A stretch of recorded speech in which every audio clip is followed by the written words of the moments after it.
Ahora veamos el cuarto requisito. No sugiero que sean los únicos, pero quiero señalar que son requisitos principales de las Escrituras. Se trata de apresurar o acelerar la llegada de ese día. Esta puede ser una nueva idea para algunos de ustedes. Quiero que volvamos a 2 de Pedro, capítulo 3, y leamos ese pasaje que creo que ya hemos leído 2 veces. Versículos 11 y 12. 2 de Pedro 3, 11 y 12. Puesto que todas estas cosas han de ser deshechas, ¿cómo no debéis vosotros andar en santa y piadosa manera de vivir? Ahora, note lo siguiente: esperando y apresurándoos para la venida del día de Dios. La versión Reina Valera dice apresurándonos para, pero casi todas las traducciones modernas han decidido que la forma correcta de traducirlo no es apresurándose para, sino apresurando el día de Dios. Una traducción dice apresurar que éste llegue. Este es un desafío porque indica que hay cosas que podemos hacer para que ese día venga más pronto.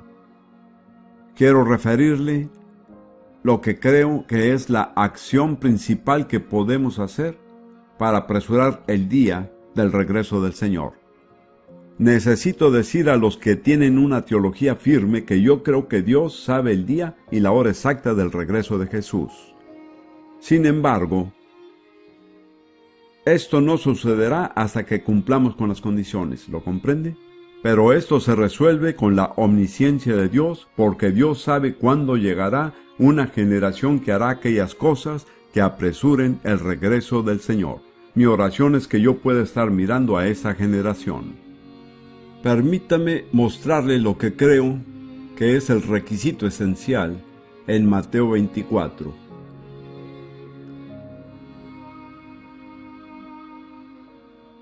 Mateo 24 corresponde a Lucas 21. Estos son los capítulos que describen el fin de la era. Debemos de leer el versículo 3 para llegar a la pregunta que Jesús procede a responder. Mateo 24, versículo 3. Y estando él sentado en el monte de los olivos, los discípulos se le acercaron aparte diciendo: ¿Cuándo serán estas cosas? Es decir, la destrucción del templo que acababa de mencionar. ¿Y qué señal habrá de tu venida y del fin del siglo? Dejemos a un lado la cuestión de la destrucción del templo, que de hecho respondió en Lucas 21. Le daré una respuesta. Jesús dijo que cuando vean a Jerusalén rodeada por ejércitos, entonces sabrán que la destrucción está cerca. Esto no aparece completamente en Mateo, por eso hay que juntar estos 2 capítulos. Pero la respuesta a la segunda pregunta, que en cierta manera es más importante, aparece específicamente en Mateo 24. La segunda pregunta específica es: ¿cuál será la señal? La señal de tu venida y del fin del siglo. En los versículos siguientes, Jesús describe una serie de señales en plural: falsos mesías, falsos profetas, hambrunas, pestilencias, terremotos, aumento de la anarquía, la falta de amor en el pueblo de Dios. Estas son muchas señales negativas que no han respondido todavía a la pregunta, porque la pregunta fue: ¿cuál será la señal? Cuando llega el versículo 14, él contesta la pregunta específica con una respuesta específica: y será predicado este evangelio del reino en todo el mundo, para testimonio de todas las naciones. ¿Cuáles son las siguientes palabras? Y entonces vendrá el fin. Esta es una respuesta a la pregunta: ¿cuál será la señal de tu venida y del fin del siglo? Este evangelio del reino será predicado en todo el mundo como testimonio a todas las naciones, y entonces vendrá el fin. ¿Cuál es la señal específica? Es la predicación de este evangelio en todo el mundo, a todas las naciones.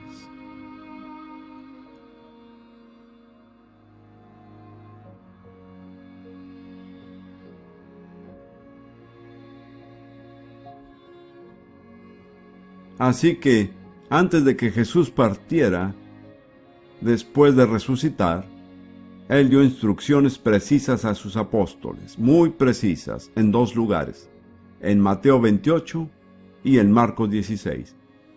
En Mateo 28 Él dijo: vayan por todo el mundo y hagan discípulos a todas las naciones.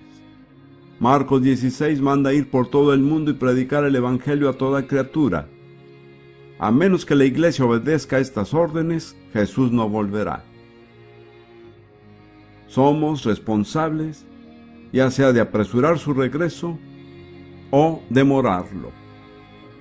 La única manera de poder estar seguros del regreso del Señor es si hacemos la obra que nos ha encomendado, ¿de acuerdo?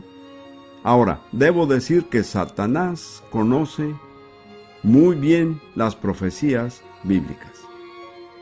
Su motivación principal es aferrarse a su reino.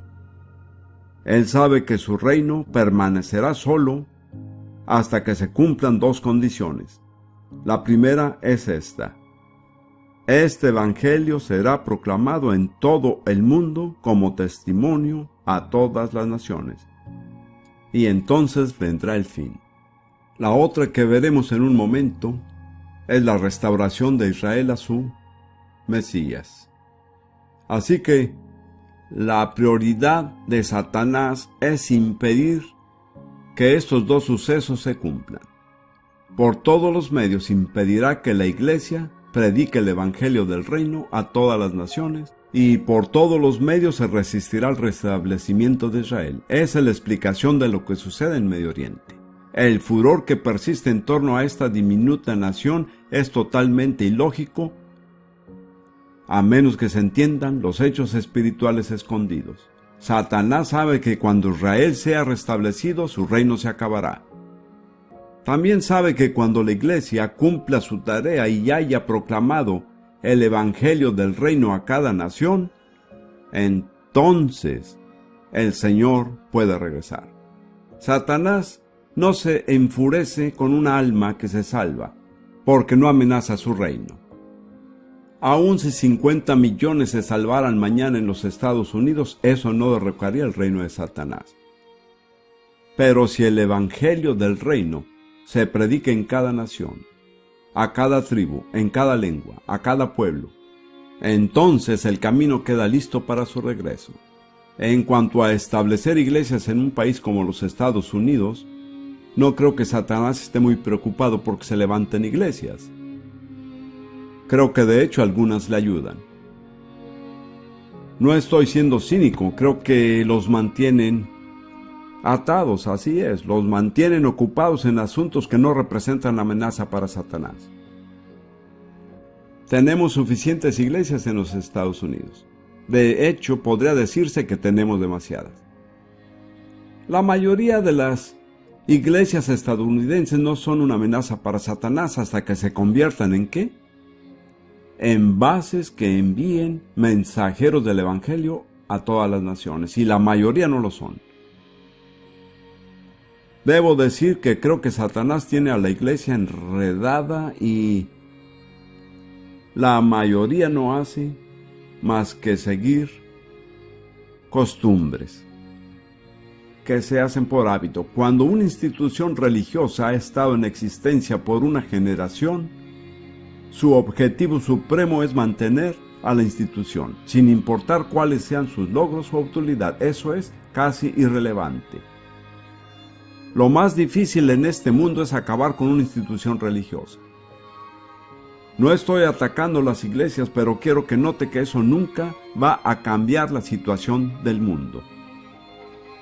Lo que va a cambiar al mundo es que nosotros cumplamos la tarea que se nos ha encomendado, que es proclamar el evangelio del reino a todas las naciones. Se calcula que actualmente en este mundo hay 2,5 billones de personas, que es un poco más de la mitad de la población mundial, que nunca han oído una sola vez el nombre de Jesús. Ese es el punto. Eso es lo que importa.